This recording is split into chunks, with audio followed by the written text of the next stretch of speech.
مثلا كليه تمريض، كليه علوم، معهد فني تمريض، كليات تجاره، كليه اثار، على حسب بقى، وتظبط نفسك كده وتشوف وتسمع اكتر عن قافله عليك. طيب انت عندك هتكتب 75 رغبه، تكتبهم تلقائي. خلاص المرحله الاولى من 90 و48 من 100 لطلاب علم علوم وعلم رياضه من 87 و7 من 100، وعرفنا ان طلاب الشعب الادبي من 68%. تنسيق على الابواب، وفي طلبه كتير جدا ما تعرفش معلومات كفايه عن التنسيق. ناس كتير بتبعت لي يعني ايه تنسيق، يعني ايه مرحله اولى، مرحله ثانيه، مرحله ثالثه، تلغي اغتراب، بكتب الرغبات ازاي. برضو مسجات بتجي لي بتقول لي يا زياد عايزين نعرف احنا جايبين 82%، لا كليه تمريض ولا لا، طب فن صحي في تكليف اتلغى، طيب اختبار القدرات ايه نظامه، الرغبات هكتب كل ده، هتصرف ازاي. علشان كده قررت اصور حلقه النهارده هنتكلم فيها ان شاء الله، وهنعرف مع بعض كل ما يتعلق بالتنسيق وتقليل الاغتراب والمراحل الثلاثه، وافهمك كل حاجه ان شاء الله، عشان وقت ما تكتب رغباتك تكون فاهم كويس جدا.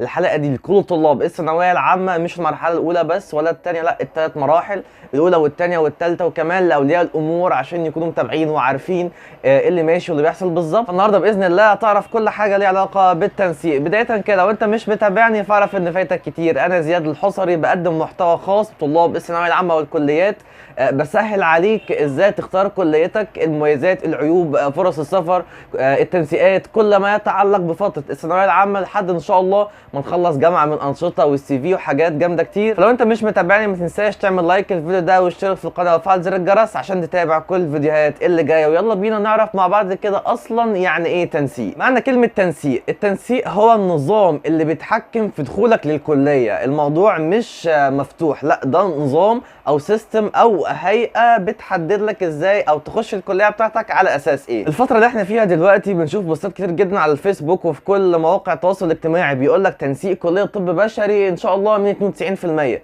كليه تمريض مثلا من 85، وكليه هندسه مثلا من 87. بنشوف يعني حاجات كتير جدا. عايز اقول لك اللي انت بتشوفه ده كله على السوشيال ميديا كله هبد في هبد وملوش اي اساس من الصحه. محدش يقدر يقول لك التنسيق السنه دي هيكون كذا، او كليه طب بشري هتاخد من كذا، او اسنان من كذا، او اي كليه ومعهد ربنا خلقه محدش يقدر يقول لك هياخد من كذا. الجزئيه دي ممكن تكون صعبه شويه لبعض الناس، او ناس كتير ممكن ما تفهمهاش من اول مره، فانا هبسطها لك. برضو بيجي لي مسجات بتقول يا زياد مثلا انا جايب 86%، انا كده ممكن الحق كليه طب بيطري ولا مش هلحق؟ طب التنسيق فين؟ ابعت لي التنسيق بتاع السنه دي.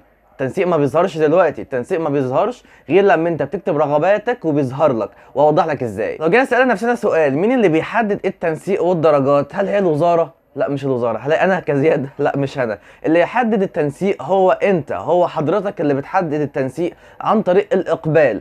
على سبيل المثال فلنفترض مثلا يعني ان كلنا حابين نجيب او حابين ندخل كليه زراعه، قلنا مش هنخش كليه طب ولا كليه طب اسنان، خلاص بقت اولد فاشن، بقت موضه قديمه، احنا دلوقتي قررنا نخش كليه زراعه. طيب فلنفترض مثلا ان احنا حوالي 3000 طالب عايزين ندخل كليه زراعه، وبرضه سبحان الله ال 3000 طالب دول كلهم جايبين نفس المجموع وليكن 97%. طيب وكليه زراعه مثلا فيها عدد مقاعد وليكن 1000 طالب، او الساعه بتاعتها 1000 طالب، هل الكليه هتاخد ال 3000 كلهم اللي جايبين 97%؟ اكيد لا، لان كل كليه ليها سعه وليها قدر معين. طيب الكليه هتاخد على اساس ايه؟ الكليه هتاخد الاعلى في الدرجات، يعني هتاخد اللي جايب من اول 99 و98 لحد ما توصل عند 97. ايا كان ال 3000 طالب دول اكيد كلهم او اكيد فيهم ناس جايبين مجاميع اعلى من 97، فهي هتاخد اعلى الدرجات لحد ما تكتفي عند الطالب رقم 1000. لو ده حصل والكليه عليها اقبال شديد جدا وكله عايز يدخلها، الطبيعي في يوم وليله هتلاقي التنسيق بتاعها رفع وبقى في السماء. خلاص الزراعه بقت مكان كليه الطب. اما يكون كليه عليها ضغط كبير جدا جدا جدا بتاخد اعلى الدرجات، فبالتالي التنسيق بيعلى. طيب عشان الناس اللي لسه ما فهمتش انا هبسطها لك بمثال. طبعا كلنا بنشجع كوره وبنتابع ماتشات، فلنفترض مثلا ان في ماتش ان شاء الله هيتعمل في استاد القاهره الدولي. كلنا عارفين ان استاد القاهره الساعه بتاعته فلنفترض ان هي 80000 مشجع. طيب هيئه الاستاد قالت ان الناس اللي هتحجز تذكره بيكون معاهم علم، ماتش مهم جدا ان شاء الله 80000 هيحضروا الماتش. طيب جينا يوم الماتش اتفاجئنا ان في بره الاستاد وعند البوابه تقريبا فوق ال 130 الف مشجع كلهم عايزين يحضروا الماتش. طيب الساعه كلها بتاعت الاستاد هي 80,000 بس، العدد الباقي ده هيعمل فيه ايه؟ يعني في تقريبا حوالي 50,000 دول يعني ما لهمش مكان. طب هندخلهم ازاي في الاستاد؟ هندخلهم بالعافيه؟ لا مش هندخلهم بالعافيه، الاستاد ما يشيلش العدد ده كله.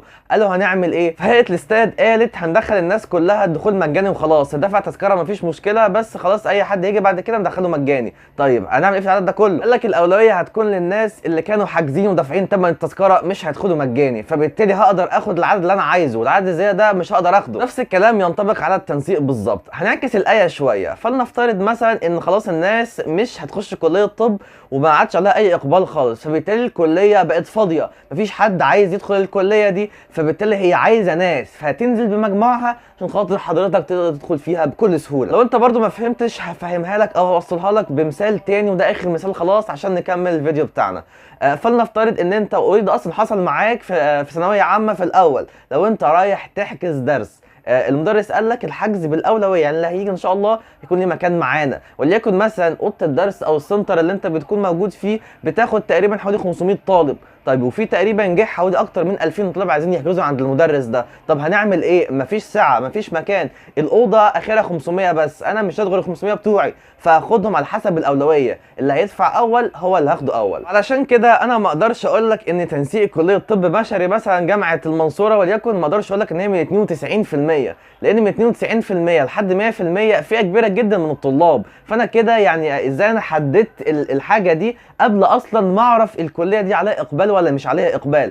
احنا بنعرف ان عليها اقبال ولا مش عليها اقبال عن طريق التنسيق والرغبات. انت بتكتب كده وهم بقى بيفلتروا ويشوفوا، يقول ده الكليه متقدم ليها مثلا حوالي 5000 طالب، والكليه بتاعتنا محتاجه بس 2000 طالب، فانا هاخد اعلى 2000.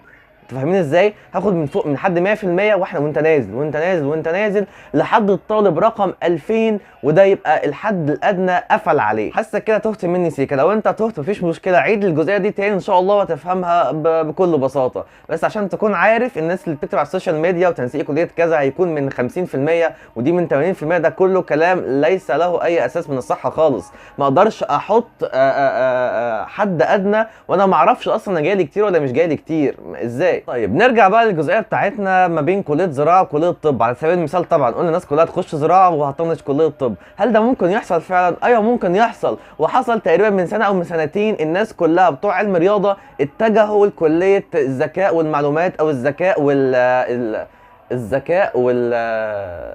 الاصطناعي او الحاسبات والذكاء الاصطناعي والحاسبات والمعلومات، كلهم اتجهوا للكليه دي على حساب كليه هندسه. قال لك خلاص كليه هندسه يعني ما فيش فيها شغل قد كده، والذكاء الاصطناعي او الاي اي هو المسيطر دلوقتي على العالم والبرمجه والكلام ده كله. فعلا الكلام ده حصل، وفعلا كليه حاسبات ومعلومات الكليه دي اصلا بقت اعلى من كليه هندسه في السنه دي. يبقى الخلاصه ان التنسيق بيتحدد عن طريق الاقبال على الكليه. لو في ناس كتير جدا عايزين يخشوا كليه واحده، طبيعي التنسيق بتاعها هيترفع او هيعلى، ولو يعني الكليه للاسف ما حدش عبرها وما حدش عايز يدخلها، التنسيق بتاعها هينزل جامد وبالتالي تاخد مجموع قليل. طيب فلنفترض مثلا ان انت كطالب مرحله اولى كتبت الرغبات بتاعتك وكله تمام وزي الفل. طيب كليه مثلا على سبيل المثال كليه طب بيطري ممكن تنزل مرحله ثانيه. يعني ايه تنزل مرحله ثانيه؟ يعني طلاب المرحله الاولى اللي بيكتبوها ودخلوا الكليه خلاص بقى، بس لسه ملهاش حد ادنى. ليه؟ لان الكليه لسه محتاجه ناس ولسه في اماكن فاضيه، فاحنا عايزين ناس. فايه اللي بيحصل؟ بتنزل مرحله ثانيه كمان عشان تاخد من طلاب المرحله الثانيه لحد ما تكتفي، ويقول لك الحد الادنى لكليه الطب البيطري على سبيل المثال هو كذا في المية. خدها قاعده بعد كده ان شاء الله قدام، اي كليه هتكون لسه محتاجه طلبه هتنزل في المرحله اللي تحتها. يبقى احنا كده الى حد ما عرفنا يعني ايه تنسيق، والتنسيق بيتحدد على اساس ايه. يبقى خلاص احنا مش هننساق ورا الاشاعات اللي يقول لك كليه كذا هتاخد من كذا في المية، الكلام ده في الفاضي. انت مش هتشوف الورقه كده تنسيق 2024 غير لما تكتب رغباتك ونشوف الاقبال، ومكتب التنسيق يبدا يختار ويحدد ويفلتر ويقول لك الحد الادنى كذا وكذا وكذا وكذا. تاني حاجه نتكلم عنها الا وهي المراحل الثلاثه، المرحله الاولى والثانيه والثالثه. طيب هديك مثال برضو تاني بنفس المثال بتاع الماتش اللي في استاد القاهره اللي احنا اتكلمنا عنه. طيب عشان ما يكونش فيه زحمه وضغط على حجز التذاكر، قال لك هنقسم الجمهور لثلاث مراحل، مرحله اولى وثانيه وثالثه. المرحله الاولى هم قالوا كده وحطوا قانون من سن 18 ل 40 سنه دول حجز التذاكر بتاعتهم يوم كذا، والمرحله الثانيه مثلا من سن 40 ل 60 سنه هيبدا يحجز التذاكر بتاعته، والمرحله الثالثه او الجزء الثالث من سن فوق 60 سنه. طيب احنا عملنا ده كله ليه؟ عملنا ده كله عشان ما يكونش فيه الضغط ولود على مكان حجز التذاكر. نفس الكلام ده ينطبق على التنسيق، في عدد كبير جدا جدا جدا من الطلاب، فما ينفعش ان انا ادخل كله مره واحده، ما ينفعش ادخل كله مره واحده في نفس الوقت. عشان كده قسمناهم 3 مراحل. يبقى احنا كده عرفنا خلاص ان المرحله الاولى من 90 و48 من 100 لطلاب علم علوم وعلم رياضه، من 87 و7 من 100، وعرفنا ان طلاب الشعب الادبي من 68%. فهو بس بيقسموك كده، كل واحد بيخش في وقت وفي تايم معين عشان ما يكونش في ضغط على المواقع كلها تقع. يبقى اتقسمت كده: مرحله اولى مجاميع عاليه، مرحله ثانيه مجاميع لحد ما متوسطه، والمرحله الثالثه مجاميع اقل شويه.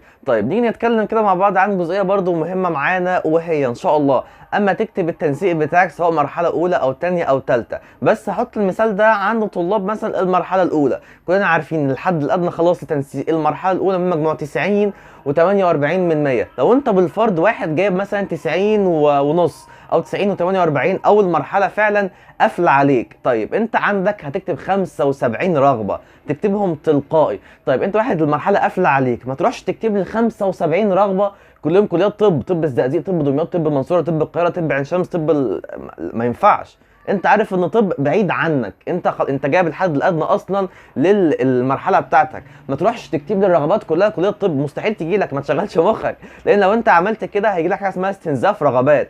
انت بتكتب حاجات مش من مجموعك او حاجات صعبه ان هي تيجي عليك شويه. عايز يا عم تكتب اول 4 5 كليات كليه طب بشري، يمكن المعجزه تحصل وتدخلها، مفيش مشكله، بس ما تكتبليش ال 75 رغبه، انت كده مش هيجي لك حاجه. الموضوع بيكون بسنس وبعقل شويه. رحم الله امرئ عارف قدر نفسه. انت عارف خلاص انا مجموعي ممكن ما يجيبش، فمش هشغل دماغي واكتب لك 75 رغبه، لا ده كله غلط. برضه بقول لك من تاني، التنسيق بيتحدد عن طريق الرغبات. عندك مثلا لو كلهم قالوا هنخش كليه اداب في المرحله الاولى، خلاص هم كلهم هيخلصوها ومش تنزل المرحله الثانيه. ده على سبيل المثال معنى كلمه حسب الاقبال. طيب انا هكتب ازاي اصلا 75 رغبه؟ ده كتير جدا، هكتب ايه ولا ايه ولا ايه ولا ايه؟ طيب ان شاء الله انا هيكون في فيديو بالتفصيل عن كتابه الرغبات من الموقع مع بعض، وهنكتب ازاي نعمل تقليل اغتراب ونروح كليه بعيده، وعشان يجي لك الكليه اللي في بالك تقليل الاغتراب والتفاصيل دي كلها ان شاء الله هيتكلم فيها باذن الله الفيديو اللي جاي بالتفصيل. فما تشيلش اهم حاجه، بس اللي عايزك تكون عارفه على طول ان انت هتكتب الرغبات حسب ميولك. مثلا لو انت بالفرض مرحله ثانيه مثلا كليه تمريض، كليه علوم، معهد فني تمريض، كليات تجاره، كليه اثار، على حسب بقى، وتظبط نفسك كده وتشوف وتسمع اكتر عن الكليات ان شاء الله اللي انا هكلمك عنها باذن الله في القناه. فعشان كده ما تنساش تعمل لايك واشترك في القناه وفعل زر الجرس، عشان انا والله انا هظبطكم ما تقلقوش، بس انتوا تظبطوني وان شاء الله كل اللي جاي هيكون جامد جدا. تعالوا كده اخدكم جوله بسيطه في موقع التنسيق ونشوف كده الواجهه بتاعته عامله ازاي، عشان ان شاء الله استعدادا للفيديو اللي جاي. فيلا بينا نشوف. اول حاجه بندخل على الموقع بتاعنا، هيظهر لنا السايت اللي موجود قدامنا هنا، خدمات تنسيق الثانويه العامه، وهتلاقي مكتوب التسجيل مفتوح للمرحله الاولى، بس مكتوب القدرات 2021. دي كده سايت او سكرين شوت قديمه، فانت مش هتلاقي دي اصلا موجوده، هتلاقي مكتوب الحاجات الخاصه ب 2024. فهنضغط هنا كده للدخول للصفحه، وبعد كده هيبدأ يحولنا تلقائي على طول على السايت اللي بعدها، واللي بيكون موجود فيها الرقم السري وتسجيل الرغبات والتسجيل مفتوح للمرحله الاولى بحد ادنى.